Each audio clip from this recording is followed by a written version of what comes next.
If you talk about the countries that won the war, who would you list? I mean, the Allies, the United States, France, Great Britain. I mean, I think there are definitely, you think of the countries that didn't win, like Russia and Germany. If you ask anyone on our generation about the significance of World War II, I guarantee you that most people really don't understand it. So, when you hear Victory Day, does something come to your mind? When you shine a light on the darkness, that's victory. When you expose the lies, when you expose evil, that's victory. So the end of war in Europe? Yeah, well, partly that's the reason we're all here, isn't it? That a lot of people made a lot of sacrifices so that we could be around today. That's one thing that springs to mind. But for me, I think most importantly, it was the fact that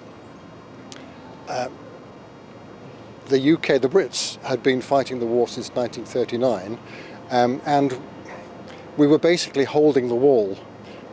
Well, I used to be a high school history teacher, so that was always interesting to me. And in college, I took a World War II class, and we had to write a journal or like a diary entry from the perspective of a soldier. So I interviewed my great-grandpa, who was drafted into World War II, but he was a conscientious objector. So he became a medic, and he was stationed in Paris on VE Day. Russia occupied Estonia 1939. How we celebrate it, how it's possible to celebrate. Normal Estonian people not celebrate, really. Especially right now where is war in Ukraine. You know, if you live in the 60 years in the Soviet Union, I don't believe that someone wants to celebrate. If it's still Soviet Union, I'm not standing here right now. Then it's not possible to traveling and nothing. You can't. I'm so angry, you know. Well, you know, I'm first and foremost I'm Austrian, so this is something that comes pretty close to us. Second World War, I think there has huge implications on Germany and surrounding countries, who were of course driven and led by Adolf Hitler.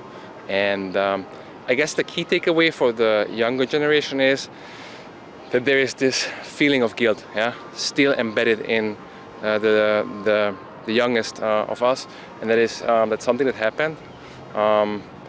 It took very long time to process. I guess that's for me a key takeaway.